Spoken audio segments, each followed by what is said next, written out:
Assalamualaikum warahmatullahi wabarakatuh. Baik, pada kesempatan kali ini saya akan menjelaskan dan melanjutkan pelajaran roadmap. Di sini saya akan menjelaskan tentang Big Framework.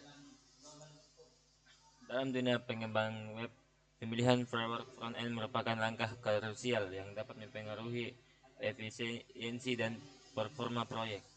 Berikut adalah roadmap untuk membantu dalam memilih framework yang sesuai. Di sini ada 6 yang, dan yang pertama itu ada React. Di script React adalah library JavaScript yang dikembangkan oleh Facebook dan banyak digunakan dalam pengembangan aplikasi front-end modern. Banyak digunakan dalam pengembangan aplikasi front-end modern. Dan dia juga punya kelebihan. Yang pertama itu ada virtual DOM meningkatkan performa rendering. Dan yang kedua komunitas dan ekosistem yang sangat besar. Dan yang ketiga itu dukungan kuat dari perusahaan besar seperti Meta atau Facebook. Dan dia juga punya kekurangan. Yang pertama itu tidak termasuk solusi bawaan untuk state manajemen atau konteks API. Dan yang kedua, kurva belajar sedikit suram dibanding framework lain. Dan yang kedua itu ada WJS. WJS adalah framework progresif yang dirancang agar mudah dipelajari dan diintegrasikan. Dan dia juga punya kelebihan. Yang pertama itu ada ringan dan fleksibel. Yang kedua mudah dipelajari dibandingkan React dan Angular. Dan yang ketiga itu memiliki state manajemen bawaan. Dan dia juga punya kekurangan seperti tidak sepopuler React dan ekosistem perusahaan besar, kurang kuat untuk aplikasi skala besar dibanding React dan Angular. Dan yang ketiga itu ada Angular. Angular adalah framework lengkap yang dikembangkan oleh Google untuk membangun aplikasi yang besar. Dan dia juga punya kelebihan. Yang pertama itu ada struktur yang kuat untuk proyek enterprise. Yang kedua termasuk banyak fitur bawaan. Dan yang ketiga itu performa tinggi dengan server side rendering menggunakan Angular Universal. Dan sini ada juga kekurangan. Yang pertama itu ada kurva belajar yang cukup tinggi. Ukuran aplikasi bisa lebih besar dibanding framework lain. Dan yang keempat itu ada Svelte. Svelte adalah framework yang berfokus pada performa tinggi dengan cara mengompilasi kode langsung ke JavaScript murni. Dan kelebihannya itu dia tidak menggunakan virtual DOM sehingga lebih cepat dibanding React dan Vue.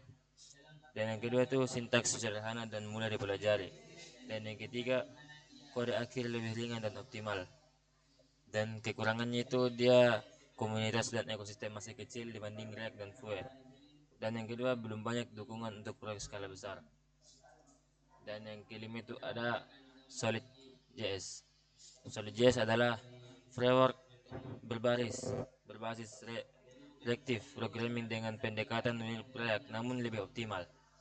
Dan kelebihannya itu dia performa lebih tinggi dibanding React karena rendering yang lebih efisien. API mirip dengan React sehingga mudah diadopsi oleh developer React. Dan kekurangannya itu dia ekosistem masih berkembang dan dokumentasi dan sumber daya tidak sebanyak React. Dan yang terakhir itu ada Quick. Quick adalah framework inovatif yang dirancang untuk meningkatkan performa aplikasi dengan pendekatan lazy loading bawaan. Dan dia juga punya kelebihan. Yang pertama itu sangat cepat karena hanya membuat kode yang diperlukan. Dan yang kedua cocok untuk aplikasi dengan SEO tinggi karena SSR dan optimasi bawaan. Dan kekurangannya itu masih baru sehingga belum banyak komunitas dan dukungan industri. Dokumentasi masih dalam pengembangan. Dan kesimpulannya itu memilih framework yang tepat tergantung pada kebutuhan proyek. Jika menginginkan ekosistem besar dan fleksibel, React adalah pilihan terbaik. Jika menginginkan framework mudah dipelajari dan ringan, Vue atau Svelte adalah pilihan yang baik. Jika membutuhkan framework untuk proyek enterprise, Angular merupakan fitur lengkap. Jika menginginkan format tinggi dan konsep reaktif modern, Solid.js adalah pilihan menarik. Jika fokus pada optimasi kecepatan dan loading, Quick bisa menjadi pilihan masa depan. Dan dengan roadmap ini diharapkan pengembang dapat memilih produk yang sesuai dengan kebutuhan proyek. Dan mungkin cukup sekian yang bisa saya sampaikan. Kurang dan lebihnya mohon dimaafkan. Wabillahi taufiq wal hidayah. Assalamualaikum warahmatullahi wabarakatuh.